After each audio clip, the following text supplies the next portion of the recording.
Growing up, I never saw myself running the family landscaping business. But as the only child, my father's hard work and values shaped my path, especially as he made me start from the bottom, filing papers, sweeping floors, and then moving on to labor in the field. He always valued dedication and honesty and made sure I saw every aspect of the business. By the time I finished high school, I was leading work crews, and I began to feel connected to the business my father had built. Years later, after I took over the business, I faced a new era of managing operations in the digital age. I loved the independence, and with my father's lessons guiding me, I felt prepared for the challenges. Despite technology making some tasks easier, unexpected issues still came up. I even dealt with the occasional system crash, but I had backups and contingency plans to keep things running smoothly. Now, a little about me. I'm Donald Summers, though my friends call me Don, and only my mom and wife call me Donnie. I'm 35, tall and tan from years of outdoor work. I've been married to my wife Brittany for 13 years, and we have 2 kids, Danielle, 9, and Brian, 7. My wife and I live a busy life balancing work and family, and I try to make time for what really matters. But everything changed one day when I was at my office using Google Earth. While waiting for some files to restore, I got the idea to check out my own house, as I'd been thinking about installing a pool for the kids. As I zoomed in, I noticed something that felt out of place. A car I didn't recognize parked in my driveway.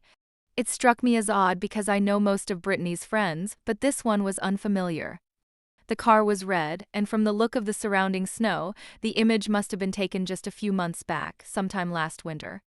Intrigued, I clicked on Google Street View to see if I could get a clearer look. As the image loaded, my heart dropped. There was Brittany, standing in the doorway of our home, kissing and hugging a man I didn't recognize. At first, I didn't want to believe what I was seeing. My mind raced, trying to come up with a logical explanation, but the image was too clear to ignore. I printed a few copies of the photo and stared at the man. Even though I couldn't fully see his face, something about him felt familiar. After some time it hit me, he looked a lot like Brit's ex from college, Ben Clausen. Realizing this stirred something dark inside me, but I knew I needed the full story before making any moves. I thought about my options. Hiring a private investigator, setting up cameras, maybe even confronting her directly. But for now, I chose to gather more information. I searched Ben Clausen's name online and discovered he was a local real estate agent who had recently moved back to town after a brief NFL career ended by injury. He was married with a kid, and his wife, Angela, worked as an accountant in his office. To confirm whether Ben was involved, I called his office, hoping to catch him off guard. But the receptionist informed me he was out showing a property and wouldn't be back for at least an hour. This lack of solid evidence frustrated me, but I was more sure than ever that something was going on. Grabbing the printed photo, I made a quick decision to visit his office. I was done sitting back, and I needed answers. When I arrived at Clausen Real Estate, Angela was at the front desk. She greeted me warmly but seemed taken aback when I introduced myself and mentioned I had a photo to show her. I handed it to her without a word, watching her face shift from surprise to hurt and then to anger. After examining it, she finally admitted that the man in the photo was her husband, Ben. Her voice shook slightly as she asked when the photo was taken. "Not more than 3 months ago," I replied, explaining how I found it on Google Earth. Angela took a deep breath and seemed to be fighting back tears, but then she straightened up, her face full of determination. "I've let him get away with too much already," she said. She suggested we go to my house to confront them, which confirmed that she suspected something had been going on too. We left her office together, both silent as we drove to my house. On the way, Angela confessed that Ben had cheated before, years ago when they lived in Colorado. She thought their move back here had given them a fresh start, but now that hope seemed pointless. I told her I had always trusted Brittany and never thought she'd betray me like this. Angela nodded, lost in her own thoughts as we sped down the road. When we finally arrived, a red car, the same one from the Google Earth image, was parked in my driveway. Angela clenched her jaw as she whispered, "That's Ben's car." I parked a little further down the street, and we quietly walked around the back of the house, hoping to catch them off guard. I felt anger boiling up inside me as we reached the door. Angela pulled out her phone to record, and I only wished I'd brought a camera myself. As we opened the back door, muffled voices and laughter drifted from the living room. My heart pounded as I approached, signaling for Angela to stay behind me.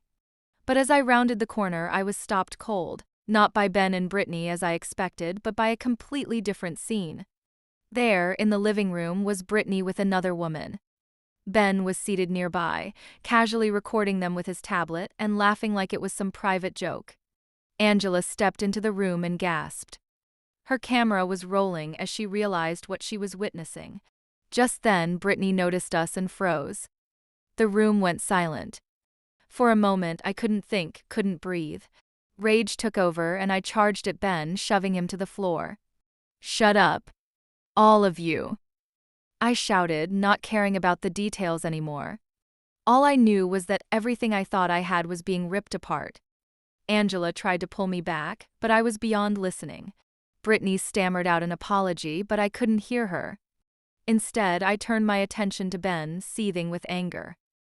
He was the one who had started this mess, and I was determined to make sure he knew the damage he had caused. Angela grabbed my arm, reminding me to keep my cool. I took a step back, letting go of Ben, who was still sprawled out on the floor. Brittany, pale and wide-eyed, tried to stammer an explanation, but I cut her off with a cold glare. There was nothing she could say that would make this better. Angela and I walked back to the kitchen, where she called her husband's office, claiming she needed the day off for an emergency. When she was done, she turned to me and said, "We should call your parents. They deserve to know." My parents arrived within minutes, having been in the area already. As soon as my mom stepped in and saw Brittany's guilty face, she immediately understood. She looked from Brittany to me, her expression a mix of hurt and confusion. "What happened, Donnie?" she asked, her voice barely a whisper. I explained everything to her, leaving nothing out, and offered to show her the video footage. She declined, her face tight with restrained anger. My dad put a hand on my shoulder, nodding silently, offering support without needing to say anything. Soon after, Brittany's parents, George and Virginia, arrived. The moment they walked in, they froze, their eyes moving from Brittany to Ben. "What's going on here?" George demanded. I looked at Brittany, giving her one last chance to explain. She avoided my gaze, hanging her head. So I took it upon myself to lay out every detail. Her parents listened in stunned silence as I recounted the events, their expressions shifting from shock to disbelief. Virginia eventually spoke, her voice cracking. "There has to be some mistake. Brittany she just wouldn't do this." I took out my phone, ready to show them the video. "I have proof. I wouldn't be standing here if it wasn't real." A long silence followed as the weight of everything finally settled in. George sighed, asking what I planned to do next. "Divorce," I said firmly. There was no question in my mind. I'd trusted Brittany with everything, and she'd thrown it all away. Angela, who had been silently fuming beside me, added, "Ben and I are done too. There's no going back after this." Her words seemed to hit Ben hard, and he looked down, ashamed. He didn't even try to defend himself, knowing full well there was nothing he could say. I laid out my conditions. I wanted full custody of Danielle and Brian, with Brittany only getting visitation. Virginia tried to argue, saying kids needed their mother, but I cut her off. "After everything Brittany's done, she doesn't get to raise my kids full-time. This isn't negotiable." Brittany finally spoke, desperation in her voice. "Donnie, please don't do this. We can work through this." But I wasn't going to let her sway me. "No, Brittany. You made this decision when you betrayed me." As Brittany broke down in tears, her father turned to me. "Are you really going to take our grandchildren from their mother?" he asked quietly, looking for some sliver of compromise. I met his gaze steadily. "I don't care what you think. The kids stay with me. If anyone tries to challenge that, I'll make sure the entire town knows exactly why we're getting divorced." My ultimatum left no room for argument. Brittany and her parents knew what I was capable of, and they knew I wasn't bluffing. In the end, they relented, agreeing not to fight me for custody. Angela gathered her things, looking at Ben one last time before turning away without a word. My parents, visibly shaken, offered to take the kids for the night so I could collect myself. After a quick hug from Danielle and Brian, I watched them drive off with my parents, feeling a hollow emptiness in my chest. Later that evening, as I sat alone in my darkened house, the reality of my shattered marriage hit me hard. I thought back to when Brittany and I first met, how certain I'd been that she was the one. How quickly that certainty had turned to betrayal. I realized that our love had been one-sided for a long time, she just hadn't been honest about it. The days following the confrontation were a blur of lawyers and court documents. True to their word, Brittany's parents didn't contest the custody arrangement, but they remained icy toward me. I didn't care, my focus was on my kids. When the divorce was finalized, I felt a sense of relief mixed with sadness. Everything Brittany and I had built together was over. The family we'd created was fractured, and while I tried to stay strong for Danielle and Brian, there were nights when I felt the weight of it all. I'd done everything right, yet here I was, a single father, picking up the pieces of a life I hadn't asked for. The divorce was finalized, but the emotional aftermath lingered. I threw myself into my work and focused on being there for Danielle and Brian. Despite everything, they still loved their mother, and I wanted to keep our family life as stable as possible for their sake. Over time, things settled into a routine. Brittany remarried within a year to a diner owner in town.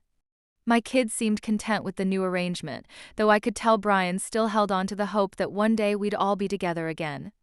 Danielle was older and more realistic, but she still asked questions about what happened. I was honest, explaining as best I could without dragging Brittany's name through the mud. I wanted them to see me as the father who would protect them no matter what. As the years passed, I occasionally dated, though I was cautious, hesitant to let anyone too close. I met someone named Mandy, a local trainer, but while we had a good time, it was never serious. Mandy once asked me if I thought I'd ever marry again. Honestly, I'm not sure, I told her. After everything with Brittany, I'd learned that trust wasn't something I could give so freely anymore. A few years later, I found myself unexpectedly drawn to another single parent, Dawn, who taught at Danielle's school. She was genuine, down-to-earth, and someone I could truly talk to. We went out a few times, and I could tell she was just as cautious as I was. Our bond grew slowly, naturally, and I began to feel something I hadn't in a long time, a real sense of hope. When I proposed to her on my 40th birthday, surrounded by close family and friends, I thought I had finally found my second chance. But to my shock, Dawn hesitated. She looked away, murmured something about not being ready, and then left. The pain of that night stayed with me, though I tried not to let it define me. I learned to accept that some things just aren't meant to be. Looking back, my life didn't turn out the way I had once imagined. I never remarried, though I found comfort in my family and my work. As Danielle and Brian grew up, I poured my love and energy into supporting them. Danielle eventually went into nursing, while Brian expressed interest in the landscaping business. Watching them pursue their own paths brought a sense of peace I hadn't felt in years. In the end, I built a life that, while different from what I'd planned, was still fulfilling.